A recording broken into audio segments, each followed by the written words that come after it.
Yeah, I don't know if you heard it earlier, but YouTuber78NASA has been waiting by his computer for 3 weeks, or her computer, just to see us and hear us, to which I suggested, Wow.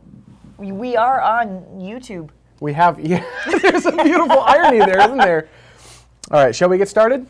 I think some people are going to go crazy if we don't, so we might as well, huh? Well, there's no open, so this is Spacevidcast 4.01 for Friday, January 28th, 2010. My name is Benjamin Higginbotham. With me, as always, is the beautiful, lovely, wonderful, and talented Carrie Ann Higginbotham. Oh my gosh, we're back! How awesome is that? We have got an action-packed episode for you today. Look at all these news. Look at all these news items. Look at all that. Look at all that. Well, you can't see any of it. Blank page. Actually, That's speaking of, super. Actually, we have one neat new feature on the show, which is we've started a wiki page, and cool. if you go to my computer calf, you can actually see on the main wiki website itself. You can actually go in and say, okay, I want to see episode 401, and actually look at all of the upcoming stories we'll potentially be talking about. And I've even got little producer notes down here, kind of giving you a little bit of behind the scenes type stuff well in advance, kind of some of the neat things that are you may not have known about this particular episode. I don't know anything about this episode. Exactly. So it's a good thing it's there. Think we should start with some space news? Here we go. Space news. Ish. Space news. $20 says black. Oh, I lose. Oh. I lose. I would have won. Oh, I want to. I didn't take you up on that. I was going to start with the EDL thing, but Yes. actually, I think we should start with STS-135. Okay. So, NASA has basically planned out the final mission for the space shuttle, which is STS-135. Yes. And as the title of the story goes, I believe it is STS-135 has been approved, sorta, not really, kinda.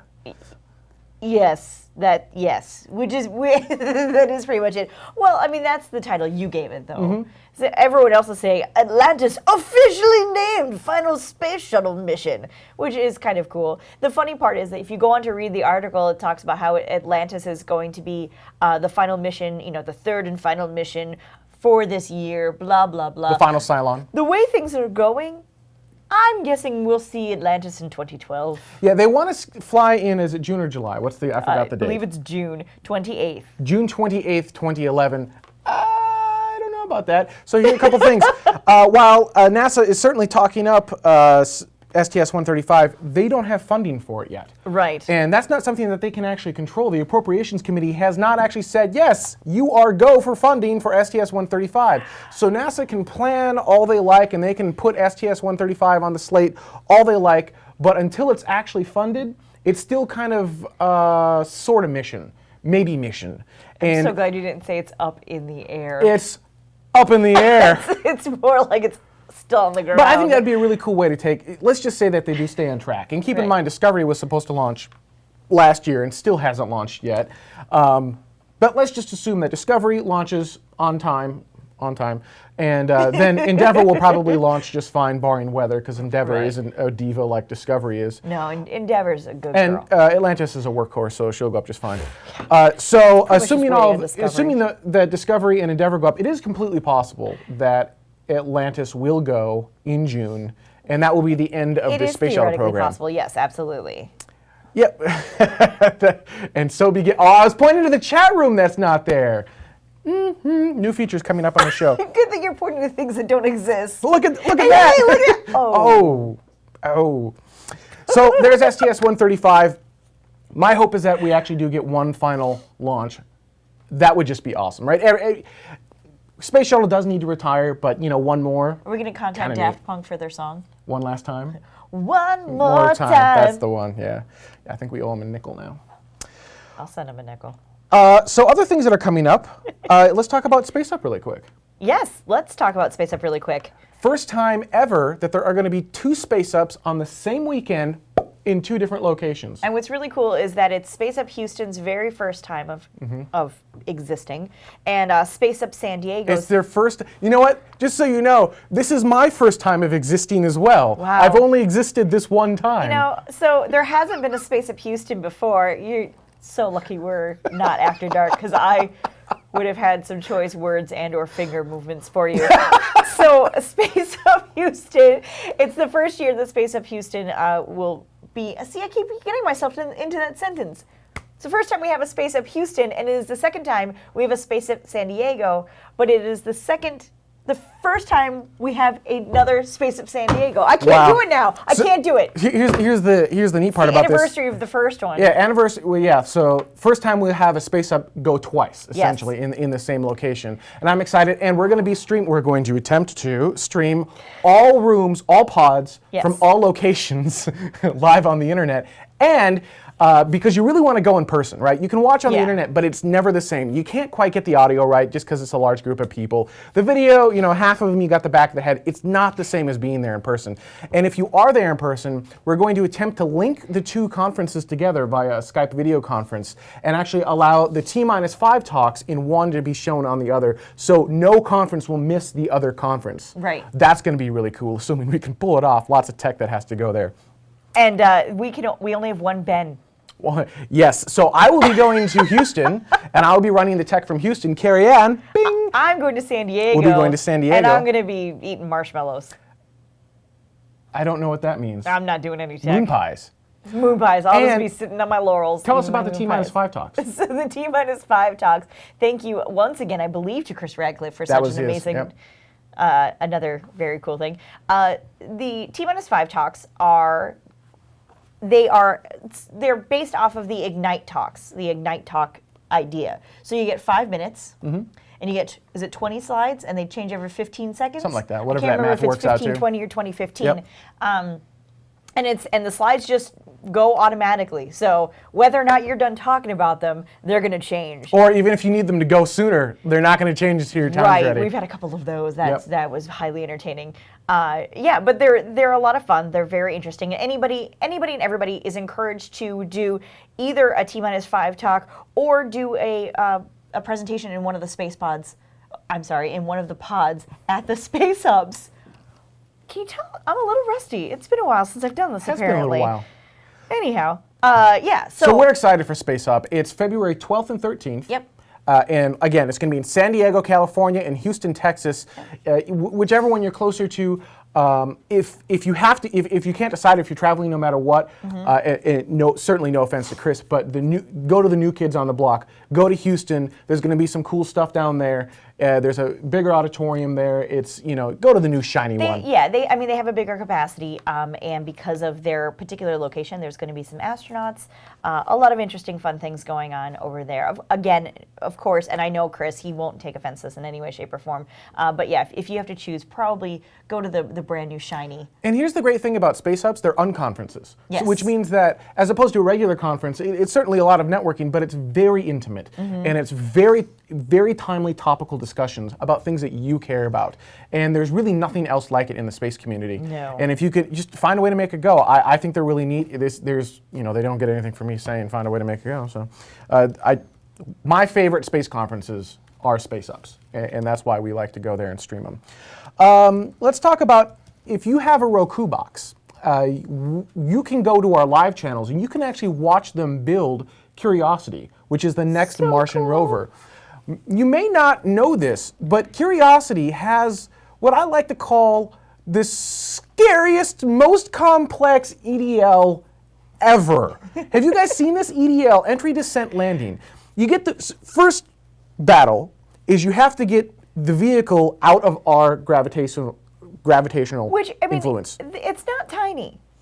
It's not small. If you've been watching the building of this thing, it's quite large. Yep. Quite large. And yeah, I don't know what to do there. So just getting it out of our gravitational pull is great. So we'll throw it on a rocket and we'll launch it. We'll hope the rocket goes up just fine. Great. Now next part, we got to get it to Mars. That's not something that we do terribly often, but once you're in space, boom. Mars is over here. You aim this way and hope that Mars eventually goes there. Great. Now, we have to actually land this thing, which is traveling in excess of, 25,000 miles an hour on the surface of the planet. We have to enter the atmosphere and not burn up. Right. We have to descend to the surface, and we have to land this craft with no human intervention whatsoever. Check out this video describing exactly what it takes to go through a Mars EDL. It's insane. Hi, my name is Steve Lee. I'm here to tell you about our entry, descent, and landing sequence, which is the way we're going to land our rover named Curiosity on the surface of Mars in 2012. During entry, the Mars Science Laboratory uses a series of thrusters to maneuver through the atmosphere towards the landing site. Once it slows down to Mach 2, a parachute is deployed and the vehicle slows down further. The heat shield is released and the radar is then exposed, which begins taking measurements of the height above the ground and the vehicle's speed. The wheels are released in preparation for a final touchdown. The Mars landing engines warm up and the vehicle separates from the back shell, maneuvering away from the parachute to get to a clear, safe spot for landing. Final vertical descent precedes a sky crane maneuver, during which the rover is separated from the descent stage and lowered on a bridle 7.5 meters long. The descent stage slowly lowers the rover towards the ground at a speed of about 0.75 meters per second. After touching down on its wheels, the rover is stable, the descent stage senses the offload, cuts the bridle, and flies away to land a safe distance away from the rover. Once on the surface, the Curiosity rover deploys the remote sensing mast. This mast contains a series of cameras used throughout the mission.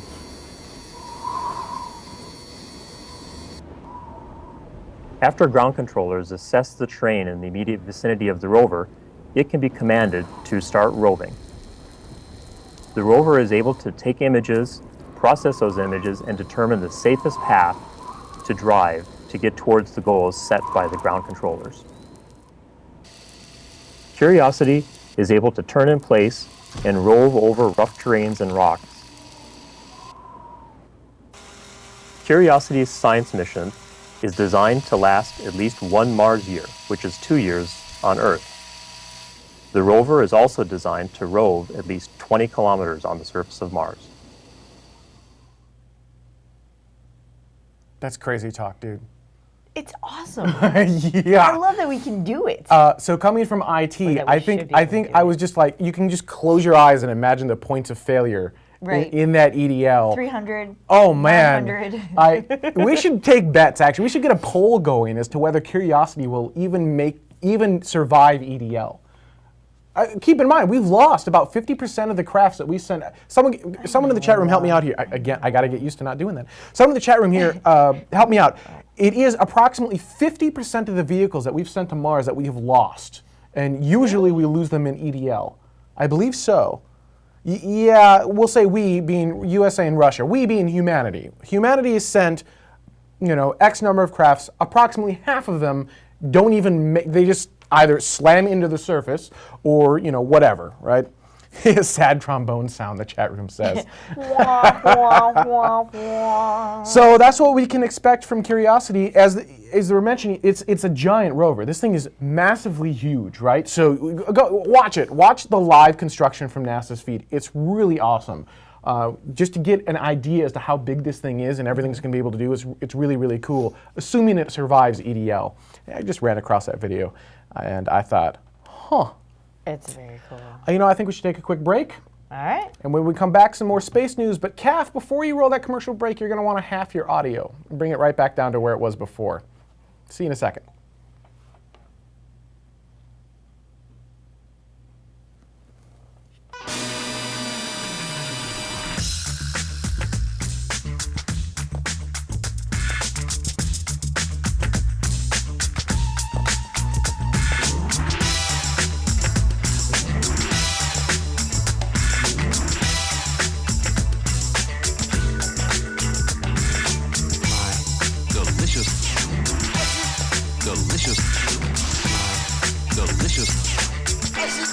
Delicious lake. Delicious. Delicious. Delicious. Delicious lake. Delicious. Delicious. Delicious. Delicious lake. Delicious. Delicious. Delicious. Delicious lake. This guy. That wasn't me. That wasn't me. No, I know it wasn't, but I can't point to me. Sadly, that guy isn't going to be there. So what up? False advertising. He's going to be in Houston. He's going to be in Houston? Yeah. Tim, are you going to be in Houston? Uh-huh.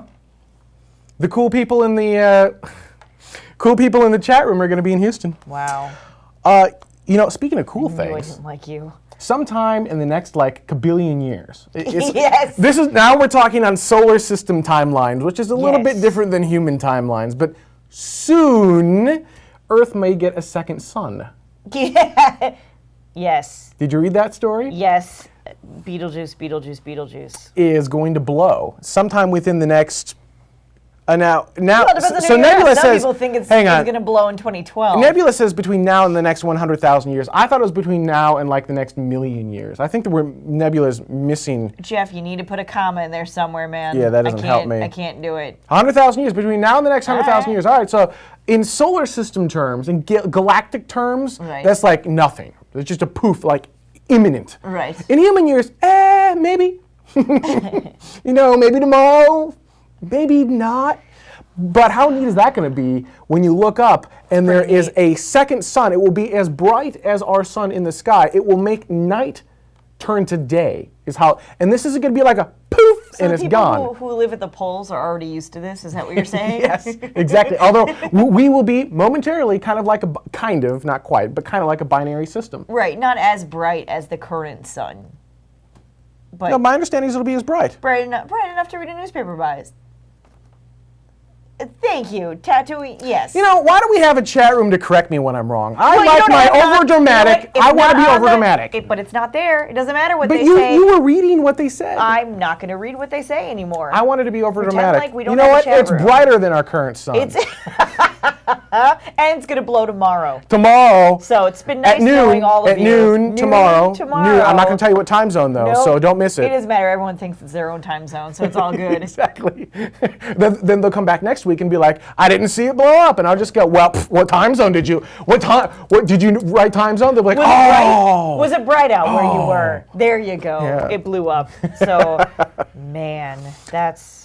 But it should last several days. Is the last thing I wanted to say. It will last a while. It's going to last longer than just a quick poof. It will. So glad that we're all really excited about it, considering none of us are going to be alive to see it. It You could can happen pass tomorrow. along this story to your grandchildren and your great-grandchildren. It'll be as bright as the moon. Maybe that's what I was trying to remember. As bright as the moon. It was as bright as some large object in the sky that wasn't a star. Wow.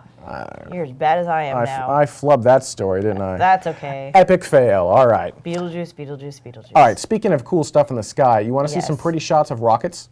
Yeah, we do. All right. Here you go. Pretty shots of rockets meeting. What, dear God, is that, and why is it coming for me? This is one of those. Yeah, these are one of those things where you get the pictures and they're like, UFOs landed. Seriously, had I not known what this was, and I looked up in the night sky and saw that, I think I would cry. Yeah. I don't know what I would do with myself. So what you're looking at are different Russian launches, or just what it looks like in the Different. night sky from a Russian launch. It doesn't actually say what the name of the vehicle is. I'm assuming it's a Soyuz vehicle. Come on, tell me that doesn't look alien. That's totally V right there, all A little over bit. that. It looks kind of. Scary. I It won't- looks scary. no, I wasn't We're gonna just, say. It's not after dark Yeah. yet. We're just going to call that scary. We'll call it scary. Apparently, we need to be after dark at all times of the day. DJ Flux says it looks sweet. Had I not known what was going on, I think I would run for shelter. It very cool though, very, very cool. I just thought this was a really neat way to bring in 2011, right? Just really epic, awesome shots.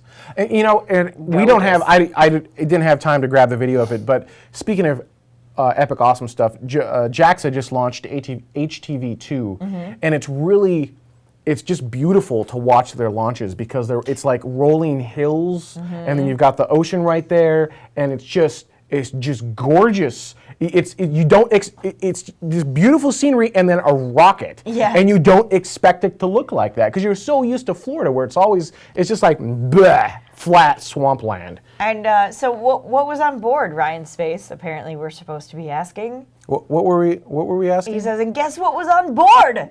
What was on board? Now we have to wait for the delay. lag. Yeah. Awkward pause. Yuri's Night items. Nice. Stuff for Yuri's Night. You know, speaking of, might as well do the segue now while we've got Into Yuri's Night? Yes. Yuri's Night, which is coming up on April 12th, 2011, will be the 50. Thank you. The 50th anniversary. You know, Trying to do math in my it's head. a big one. It's you think not- you could? It's not that. How? I'm like, wow, 40. Nope, that doesn't seem big enough. Okay, so in 1961, for those of you who have not been paying attention, Yuri Gagarin was the first human in space in 1961. Happened to be a Russian cosmonaut. And so this happens to be the 50th anniversary of Yuri going into space. And with the worldwide party, an off-world party called Yuri's Night. the 30th anniversary of the space shuttle. Yes. I had to do that math in my head. I was like, wait. Yep, no, that's right.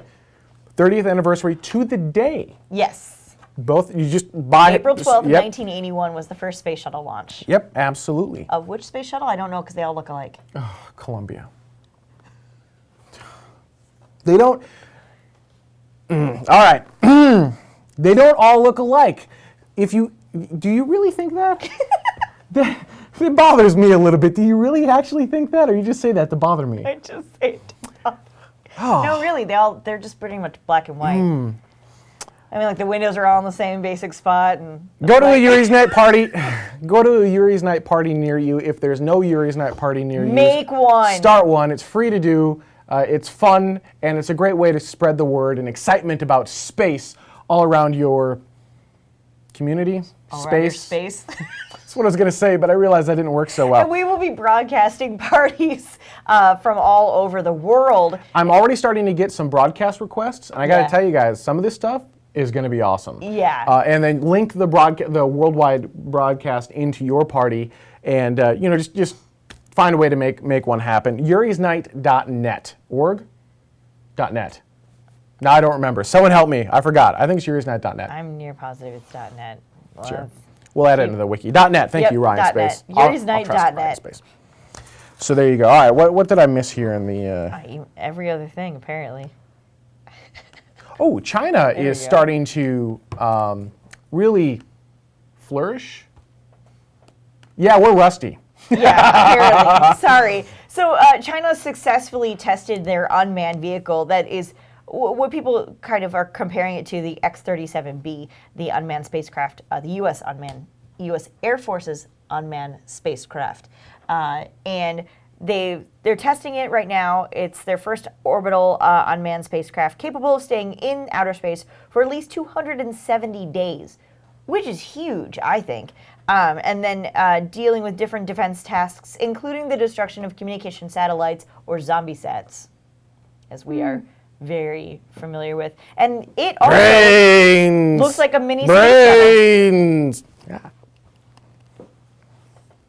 It does. It looks like a mini space shuttle. So China's really starting to step up their space program. That's That's they're really doing it. ultimately at the end of the day. That's what this story was about. Was China is starting to step up their space program. We know they're working on their space station. They've already done an EVA, so they can walk outside of the spacecraft. And there's the race between India and China for the first country to. There was one more, wasn't there? Or was it just India and China? Well, Japan's kind of coming right along. No, but it's just for race India back to and- the moon. Right? Japan has shown no yeah. interest to go back to the moon. Yeah. So it's completely possible humans will be going back to the moon within the next decade or so. And that it may not be the U.S. It probably won't be the U.S., as a matter of fact. So we'll see. I mean, it's still very early to tell. And a lot of people would be like, oh, no, it's not going to happen. But let us not forget. They're way too far behind us. They were not. But let's not forget, I don't know what voice that was. Let's not forget that the U.S. went from essentially nothing to on the moon in a decade. Yeah. So it's absolutely possible. So we can do it, so can they. And that was I mean, that was really. using the power of like a calculator, right? So they're like, Yeah. oh, we've got a calculator, let's go to the moon. So yeah, I mean, imagine what they could do today. It's absolutely possible that they could be going back to the moon and putting humans there. And frankly, who cares who goes there? How exciting is that? This is kind of an exciting time to live. As Apache Man says, we're stupid if we don't go back. Yeah, actually, I would say that. We are stupid if we don't go back. We should. We should. Why are we stuck in low Earth orbit? We should venture out. Go. You know what? It doesn't even have to be the moon. Let's go to Mars. Let's inspire people. Let's go to Mars. Let's build a whole new industry around space. I was watching I'm going off on tangents now. Here you go. Now you got it. Watching the State of the Union address that we just had. Okay, I guess that works. And President Obama is talking about building new industry and building it around green tech and forming new jobs. But there's no reason that building that industry couldn't be space itself. Right. Space, most of what we have here on Earth, not all, but most of it, is available in space. Those minerals that we're having a hard time finding, space. You want to find, space solar power, possible way of getting energy. Helium-3, possible way of getting energy, still a little bit early. Different resources available on the moon. A lot of stuff we can find, and we can build industry around space. So green tech is great, but space tech is great too. Why not go towards after both? And what really kind of annoyed me is he kept referring to the Apollo era. He's like, this will be our Apollo. And I'm like, why don't we make... This is a real Sputnik moment. Well, he said Sputnik and Apollo, right? Suppose, so he said that was a Sputnik moment, and this will be our Apollo. And that's great, except why can't we have a space thing be our Apollo? Why have we given up? We have, haven't we? I mean, we go around the Earth in low Earth orbit over and over and over and over and over again. It is kind of sad that we refer to something that we've already done. This is going to be like that, but not like that at all, because it has nothing to do with space. Like, I love how we keep referring back to the coolest thing that we've ever done is space related, but going forward, we're not doing anything with space. Yeah, it's like we lost interest in it, right? So we went to the moon, we did that, we're like, that was awesome. And then we're like, okay, now let's just go around the Earth a bunch of times, because Nixon killed the program and no one has had the huevos to come back in and go, you know what? This is important. Look what it did to our country before, and it can do it again. Yeah, if the coolest thing we ever did was a space thing, why don't we just want to continue on that? Obviously, the circumstances are different. We had a Cold War going on then. It wasn't about going to the moon. It wasn't about science. It was about beating the Soviet Union. Right. That's what it was there for. We did it, and we shut down the program. It served its purpose. We moved on. But look at everything that came out of that. Right. There was all of this stuff that happened that you probably couldn't even see as a side effect of our space program. And we just kind of choose to just ignore it. Maybe it's time to stop ignoring and just, let's go to Mars. Let's just make the decision, do it. Ziegler brings up a good point, though, in the chat room, and he says, there are non-governmental huevos taking up the baton. That is absolutely true. Let's take a look at a few of those. We've got SpaceX with Elon Musk. The Dragon capsule is capable of a lunar re-entry into Earth as well as a Martian re-entry into Earth. So it can do the accelerated speeds, low Earth orbit, you're traveling at approximately 17,500 miles an hour. That's going to be your re-orbit. For when you go to the moon, you need to go faster. You're going about 25,000 miles an hour. Same thing with Mars. I believe it's the same thing with Mars. So you need to be able to have a larger heat shield capable of lunar or Martian re-entry into Earth if you want to come back. No, seriously. No. Maybe you don't want to come back. Maybe it's going to be a one-way ticket to Mars. BZ said, and SpaceX Dragon can carry cheese.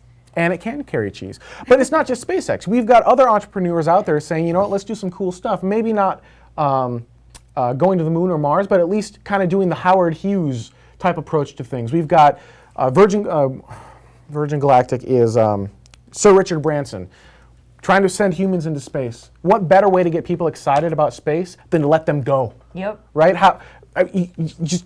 What'd you do today? I went to space and floated around in zero G. What'd you do?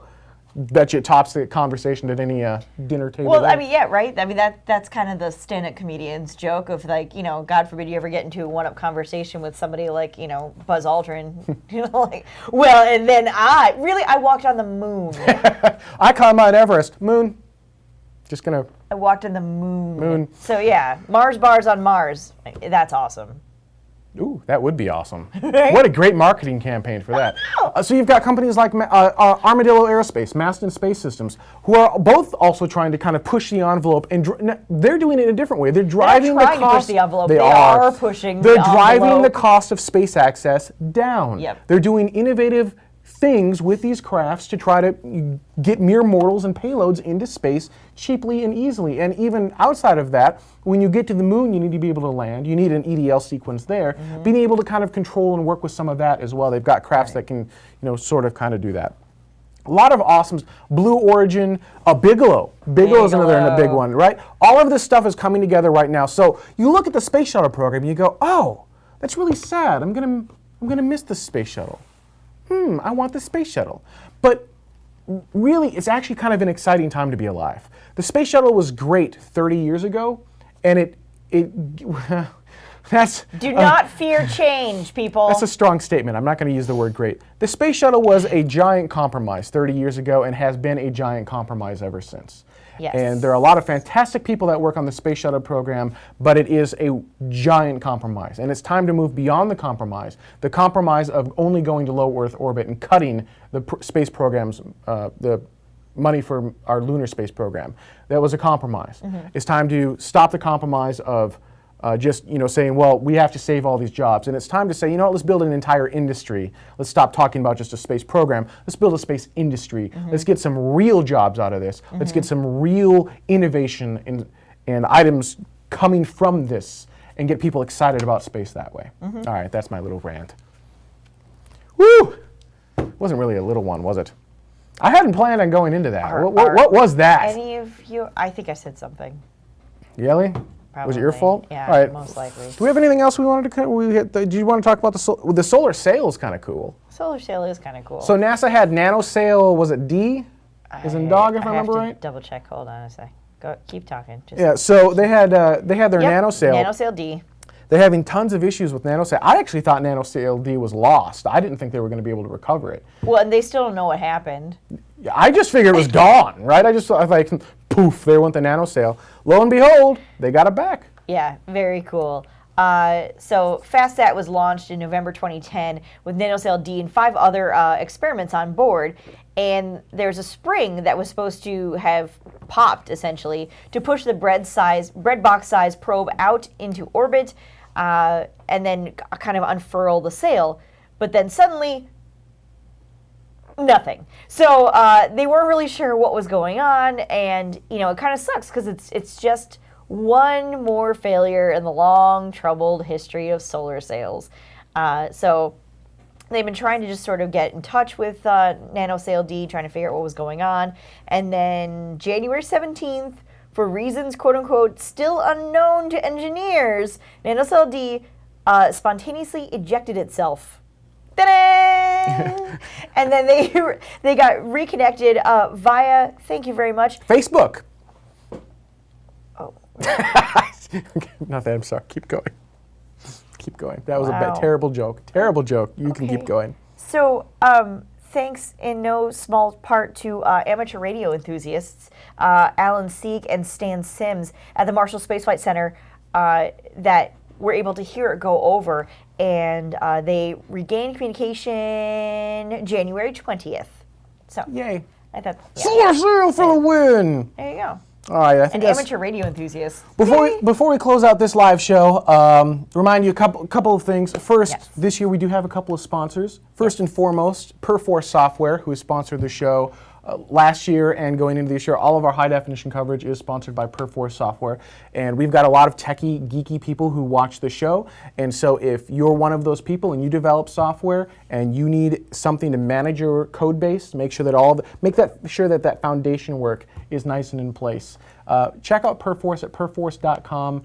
And if you're a smaller development shop, maybe you've only got 1 or 2 people, download it for free. Not a trial, not anything. You just download it, use the full version straight up for free for up to 2 people. Might as well support your own geek. Absolutely, right? Especially if you've got that $1 billion idea, right, for that software, and you need the foundation server there. So perforce.com, grab that, and then as your idea grows and you get more and more people, it absolutely scales up. There is a large government agency that happens to build rockets and things like that also happens to use it that we're not allowed to name, but it scales up to that level and everything in between. There's also a large search engine, I believe, that uses it that you probably have heard of.